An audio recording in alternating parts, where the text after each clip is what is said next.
ruminating on past or future decisions is draining us of inspiration, it's draining us of joy, and truly just pulling us out of the enjoyment of this present moment and either drawing us backward to rethinking past decisions or keeping us way too focused on the future decision in a way that's not helpful because we aren't moving forward, we're just stuck on what to do for the next step. Welcome to the Love Your Brain podcast, the podcast designed for everyday people who are ready to hop off the negative thought hamster wheel and enjoy a less hostile environment in their own brains. Our brains are where we live our entire lives, and I'm on a mission to help people see that they have everything they need to make it a happier place to be. So join us for this episode of the Love Your Brain podcast. Let's get started. Today, we are going to be starting a series about decision making. Now, this topic is important because we all have to make decisions every day. A lot of those decisions are just tiny ones that we make a million times a day. Some of them happen almost automatically because of routines and habits, but lots of the other decisions that we make only once, and some of them could change the whole course of our lives. But making the decisions is only a small part of the equation because there's also the process of deciding, that process where you think about the decision, where you go over the pros and cons, what's the right path, and decide how to take action. And then on the other end of the spectrum, there's also how you think about that decision after you make it, how you reflect on that decision, how you feel about the decision that you made, and what it says about you as a person. All of those thoughts about decisions we make really impact our day-to-day life in a big way. Are you someone who struggles to make decisions? I like to call it being on the hamster wheel of indecision.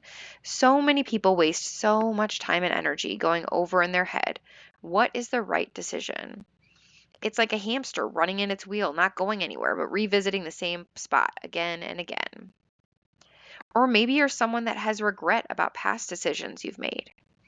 Maybe you're spending a ton of brain energy questioning your choices and rethinking and rewalking through decisions, trying to figure out what would have happened if you decided differently, trying to figure out how you could have changed the outcome. Neither of these situations are fun to be in, but it's an experience a lot of people have going on in their brains on a regular basis. And it's something that often fuels a lot of negative association people have with their brains because constantly questioning your decisions, stressing about future decisions, or worse yet, judging yourself based off of previous decisions, it just makes your brain a not pleasant place to be. And that is why I want to cover this topic over the next few weeks, because decision making is so important, not only in terms of how we live, but more importantly, how we experience life in our own brains. Indecision and regret are things that can cause an immense amount of distress. And frankly, this is often the cause of why some people just don't like how their brains are operating. When I sit down with people who are running through life chaotically, they're stressed out, they're spread too thin, they're going in 50 directions at once, and we sit down and we talk about what's really going on in their brains, a lot of the time they say they can't slow down, they do better always being on the move or keeping busy. Or maybe it's someone who hates quiet and they always have something playing on in the background. They've got music playing, they've got a podcast. Or maybe there's someone that's a scroller. They're always on social media, scrolling, scrolling, scrolling. When we sit down and we get to the core of the issue for all of these people, it's often that they struggle being alone with their own thoughts. And when you break it down even further, it's because of decision making.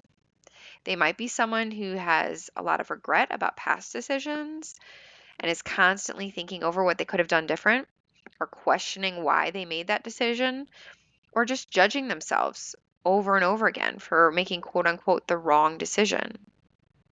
Or maybe it's someone who is really trying to avoid thinking about big decisions they really need to make, but they just keep themselves busy because the alternative is constantly being on that hamster wheel of indecision. It's exhausting for them. They just can't figure out which is the right decision, no matter how hard they try, no matter how many opinions they gather from other people, no matter how many times they Google the answer. They just can't figure out the right decision. So instead, they keep busy avoiding making the decision at all. But in fact, they're not avoiding the stress and energy output that comes from having that pending decision constantly in the queue of their brains. And we don't often account for what these issues with decision making can cause for us, the stress they cause, but also what they steal from us in terms of us living fully in our current experience. Not to mention how indecision can prevent us from moving forward in a meaningful way. Ruminating on past or future decisions is draining us of inspiration, it's draining us of joy, and truly just pulling us out of the enjoyment of this present moment and either drawing us backward to rethinking past decisions or keeping us way too focused on the future decision in a way that's not helpful because we aren't moving forward, we're just stuck on what to do for the next step. And neither of these places are helpful for us mentally. Not only does this not serve us in terms of joy and happiness, it also often harms us, not just in terms of affecting our mental health, but in terms of the risks associated with this back and forth thinking. If you have ever heard the analogy of a squirrel crossing the road, I think it's a great visualization for this idea.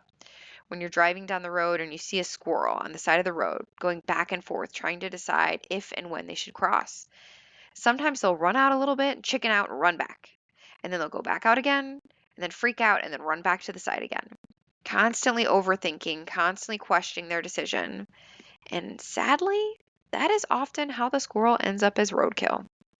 If they instead just committed to the decision and ran for it wholeheartedly, they would probably live and be just fine. But instead, it's the back and forth.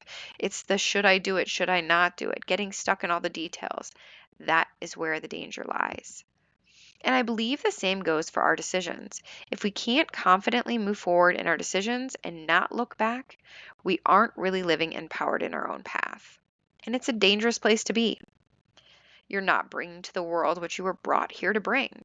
You're not fulfilling your purpose and your calling. Think for a second about the people that you admire or that inspire you. Maybe you know them really well and they've let you in on their thought processes. Or maybe it's someone you don't know super well and I'll let you in on their thought process.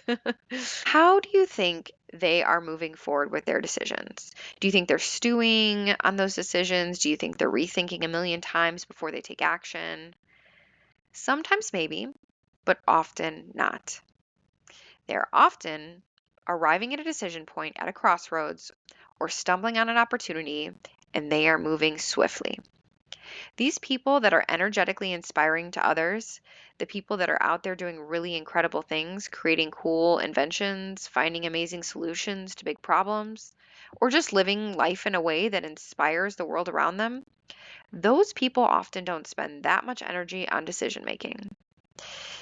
They are not the squirrel going out a bit and running back, going out and then running to the sidelines for safety. They are moving forward confidently in their decisions. These individuals that we admire are simply looking at the options, finding what aligns with them, listening to their gut and to their intuition, seeing what inspires them, and they are moving forward. Now, don't get me wrong, they might be calculating a bit, but they're not ruminating on the decisions. They're moving forward confidently in their purpose. They might even have a little bit of fear about what might happen. They might be afraid, but they have a knowing about the decision. They know that it's the right decision to make, and they know if it doesn't work, they'll make it through okay too. And these are the things we're going to dissect over the next couple of weeks in this series. We're going to dig deeper into this topic of decision making, breaking down all the good, bad, and ugly of decision making, like how people pleasing plays into decision making, and how outsourcing our power to others and asking for their advice is hindering our own thought process. We'll cover regret and what happens when you make a decision that you feel later was not the best. But most importantly, we're going to cover how to get more connected to your gut, to your intuition when you're making decisions. Really learning how to take action in a way that aligns with your authentic self, having confidence in those decisions, even when they might not seem rational or make sense to other people, and building trust with yourself that if it doesn't work out the way you planned, you will make it through.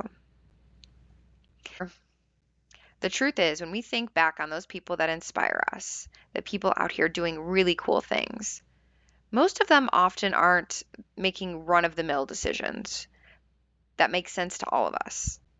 Often they're making really kind of weird out-of-the-box decisions. And that's what makes their journey so cool to watch, because they are in tune with who they are at their core, and they know what they were created to do, and they're doing it. and they know that they're capable, that if things don't go as planned, that they'll find a way to make it through. They know they can bounce back and they can make it work. And in fact, it's often when it doesn't go as planned that really cool things have happened.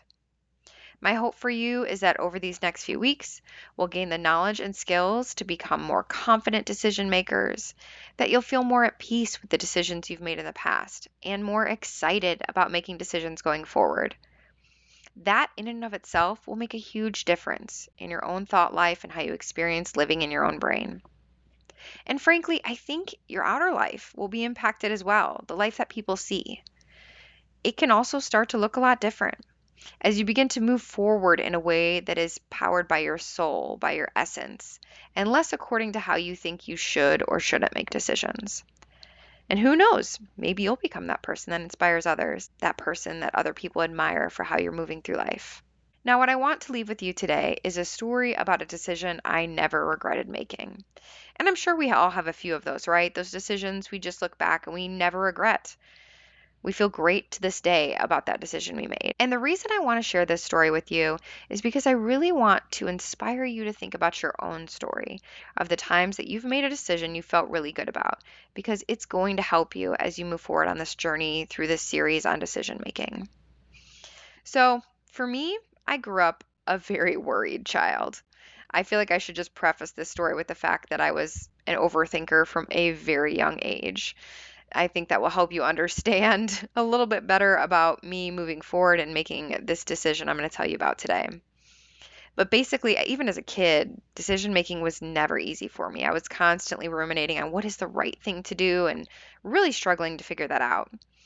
And once I was out fully on my own in college, it honestly didn't get any easier. There were more and more decisions to make, and the stakes were even higher. But I remember distinctly when I was in college, I had heard about this campus in Spain that our college had. It was basically like a sister school where you could go there for a semester and study Spanish.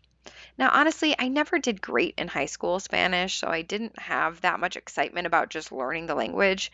But the idea of being able to actually learn and then use the language while I was living there did sound more effective for me. Truly, I didn't know much about this program at all, but I remember hearing it, and immediately I felt it in my soul. It was a yes for me. I knew I was going to go. Now, again, remember, I'm an overthinker. I've always been an overthinker. But this decision felt like a no-brainer. There was no question in my mind that I needed to go. Now, in the past, I probably would have asked a bunch of people their opinions about me going on this trip. I would have sat down and really weighed out the pros and cons. I probably would have stressed a lot about all the things that could potentially happen. But in this situation, none of that even crossed my mind. So I signed up and I went for it. And honestly, things did not go smoothly. I ended up having some health issues just weeks before leaving, had to have emergency surgery, which was a wild experience. And honestly, if you've ever gone through surgery and then had to recover and take like a 12-hour flight, it's a trip, let me tell you. There were lots of things that came up that could have made me think, oh, maybe I'm not supposed to go. But that honestly never crossed my mind. And although I was a bit scared of the unknown, of what it would be like to live in another country, I knew that's where I needed to go, and this was the trip I needed to take. And I knew I would make it through, no matter what. And honestly, even once I arrived, there were a lot of things that did not go as planned. I had a family member pass away while I was there, and although I was offered the option to go home, I turned it down. And honestly, I had complete peace about it because I knew I was where I needed to be. Another family member got diagnosed with a terminal illness while I was there. Another thing that was really, really challenging for me, but again, I didn't have any feeling like I had made the wrong decision. I knew I needed to be there. And still to this day, I look back and I don't have any regret about that decision to stay and to not leave. And even just in the experiences that I had day to day living in Spain, there were crazy things that had happened. One time we took a trip over the weekend from Spain to Portugal, and honestly, my Spanish was still not amazing, and I definitely could not speak Portuguese. Once I got there, something was very weird and things were not right, and I ended up finding out that it was a holiday weekend in Portugal. So all transportation really had been pretty much shut down because everyone was observing this holiday. but I had to get back to Spain for class. Like we had a very limited amount of class that we could miss, and I really had to get back. So I had to find every kind of quirky, weird mode of transportation to get me from Portugal back to Spain. I think everything other than just riding a horse, I tried every other form of transportation and I made it. I finally got back to Spain and it was wild. But never once did I think, well, this was a bad idea. I just thought, I'm going to figure it out. We're going to make this happen. And just so many experiences like that when I was in Spain did not go as planned. But again, never once did I think I shouldn't have done that. I remember recently in a conversation with my mom, she actually had told me that she had started thinking that maybe she shouldn't have let me go, that maybe she trusted too much, and, really second guessing that decision to let me go to Spain. And she asked me for my perspective on it. She said, looking back on it, do you think that was a good decision? And oh my word, I feel like my brain exploded at that moment because for me, there is no doubt in my mind it was the best decision I could have made. My whole life would be different today if I hadn't gone. And honestly, my concept of who I am as a person would probably be different if I didn't have the chance to be challenged in those ways and navigate those challenges like I did. So I share that with you to help you start thinking about your own story. What was a decision you made that you have no regret about? Maybe it didn't make sense to others, but it turned out better than you could have ever imagined. Maybe it's a big part of who you are today. These are thoughts I want you to start thinking because as we move through this series on decision making, we are going to circle back to those memories you have and see what we can draw from to help us move into confident, excited, and inspired decision makers. I'm so excited to go on this journey with you all. Have a great week, guys. I hope you found something helpful here today on the Love Your Brain podcast. Maybe a laugh or a feeling of validation, or maybe just a few moments to have company while you do your laundry. Whatever you take from it, I hope you enjoyed your time and leave feeling empowered to be more you every day. Make sure you're subscribed so you don't miss out on the next episode, and leave a review. I'd love to hear what you think. Have a great one.